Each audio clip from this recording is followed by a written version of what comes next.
Hey guys, how's it going? Councillor Craig Reeves here. Let's talk about pavement licensing. I know, stick with me. It's an interesting one. They're great things. They allow hospitality businesses opportunities to take up space on the high street, to expand their custom.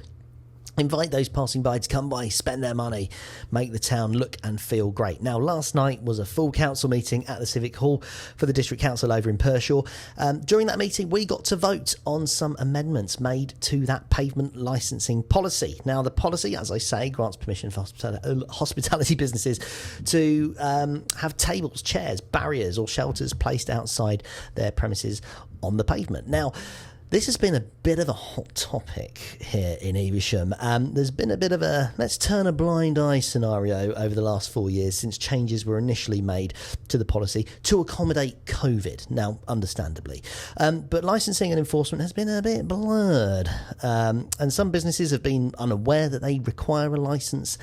Others have simply ignored it, I'd imagine, whereas others have come under public scrutiny based on having an application actually approved.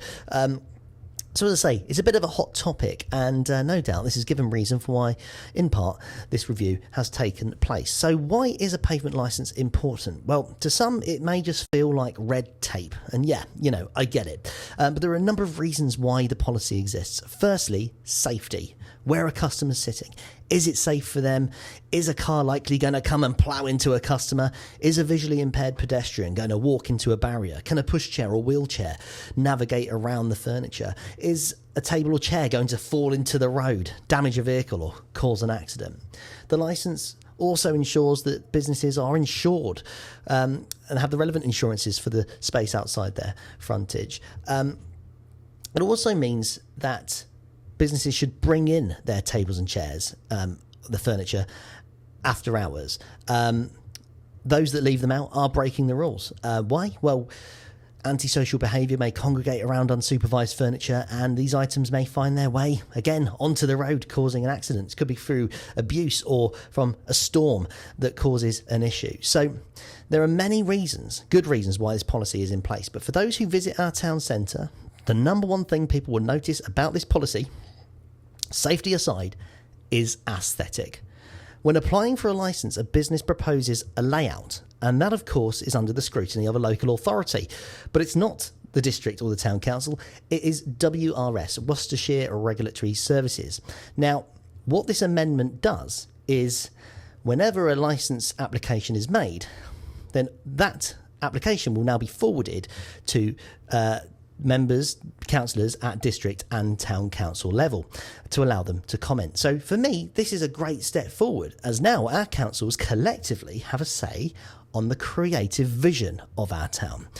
So with that, it also means that our town councils are now more liable for the look and feel of our town, as they'll have a say.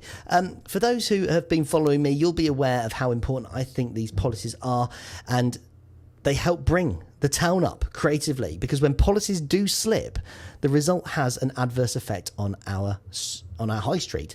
It creates division between business owners and councils when enforcement is needed.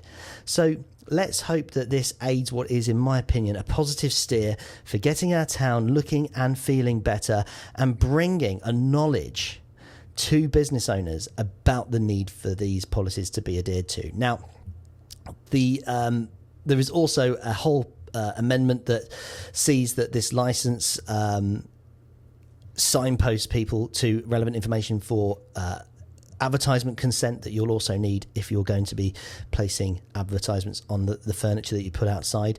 But this whole thing really highlights the need for the licence, and if you're thinking about having outdoor furniture, go for it. It's brilliant. Apply right now. If you've got if you haven't got a licence but you have tables and chairs or barriers or shelters outside the frontage, apply. I'll put the link below. It's just important that we're all creatively and safely working within the conservation area in particular of Evesham, but in our town, and that's what it's all about. So guys, thanks for listening. I know it can be a little bit boring. Who wants to talk about licensing and pavement licensings? But tie it all together, and it comes down to how our town looks and feels, and that to me is really important. Right, guys, I'll catch up with you on the next one. Thanks for listening.